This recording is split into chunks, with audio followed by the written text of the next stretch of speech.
Most people imagine luxury cruising as a flawless paradise. Marble decks, white-gloved service, bottomless champagne, and exclusive destinations that ordinary ships could never dream of reaching. But behind the glossy ads and perfectly curated Instagram photos, there are real experiences, real passengers, and very real opinions that reveal which cruise lines truly deliver indulgence, and which ones simply talk a big game. To sort out the difference, we looked at average review scores from two major platforms, Cruise Critic and CruiseLine.com.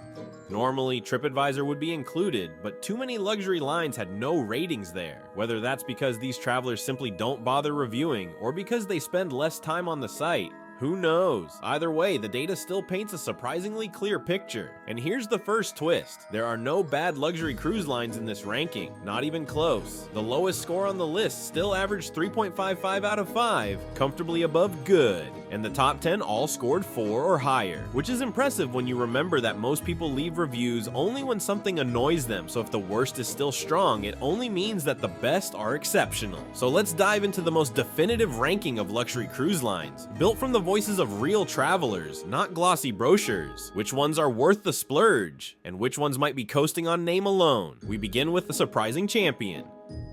You won't see Emerald building floating cities or trying to impress you with flashy superstructures. Their approach is elegant, intimate, and quietly confident. Although the brand operates both river and ocean vessels, here we're focusing on the ocean yachts, Emerald Azura and Emerald Sakara, with a third, Emerald Kaya, joining in 2026. Each yacht carries just around 100 guests. 100. That means the crew-to-guest ratio is incredibly high. Everything feels personal. You're not just the couple in Suite 231. You're someone the crew recognizes, anticipates, and cares for. They learn your preferences, and on a ship that small, details can't hide. The service has nowhere to disappear.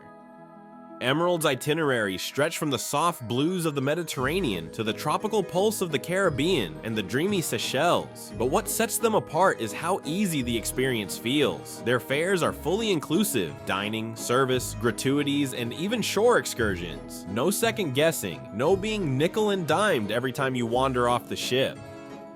Dining blends refinement with approachability. Pair fresh local cuisine with a more relaxed venue on nights when you just want to slow down. The mood is intimate, modern, and airy. Almost like a private yacht, but with the amenities of a boutique resort. There is one caveat worth mentioning, because Emerald operates both river and ocean products, and their reviews aren't separated by category. These ocean yachts may have benefited from the reputation of their river ships. River cruises historically score extremely well, but without separate data, Emerald sits at the top, and even if the number is slightly inflated, their offering is undeniably impressive.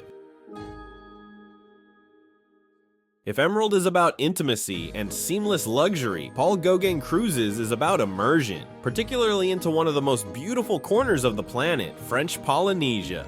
While technically part of the Ponant family, Paul Gauguin remains distinct enough to stand on its own. The line operates a single ship, the Gauguin, sailing primarily through Tahiti and the South Pacific. It carries roughly 330 guests, supported by a strong crew ratio of about 1 to 1.5. The atmosphere feels warm, not formal, welcoming, not mechanical. 70% of the staterooms feature private balconies, meaning that turquoise lagoons and green volcanic peaks are never out of sight. What makes Paul Gauguin unique is how much of your experience is included. Wi-Fi, gratuities, shore activities, premium beverages, entertainment, and 24-hour room service. You're not constantly reaching for your wallet, and the excursions here are unforgettable. Private beach days, lagoon snorkeling, paddleboarding, kayaking. These aren't ports packed with crowds. They're pristine stretches of sand and quiet water where it feels like time has paused just for you. But the secret ingredient is cultural connection. Entertainment isn't imported or generic, it's Polynesian. Stories,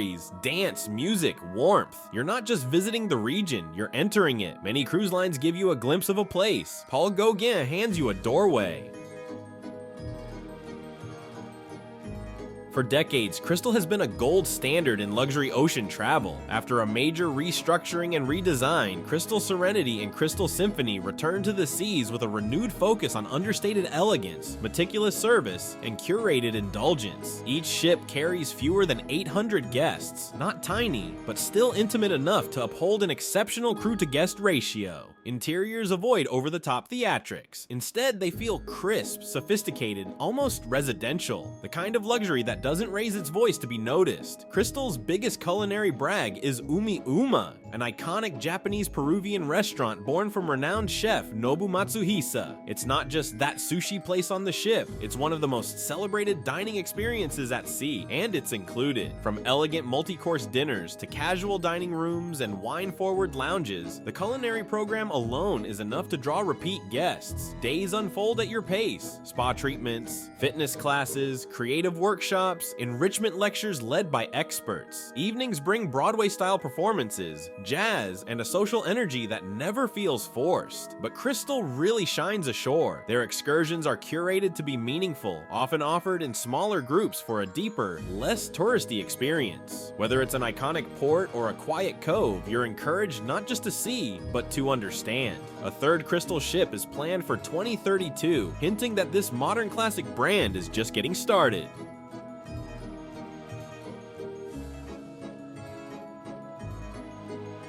Explora Journeys is a newcomer, but it arrived with pedigree. Backed by the MSC Cruises Group, Explora set out not to replicate current luxury models, but to rethink them. Their philosophy revolves around cultivating what they call an ocean state of mind. In other words, slow down, be present, let the voyage change the way you move through the world. The fleet is growing, 4 ships are planned. Explora 1 launched in 2023, followed by Explora 2.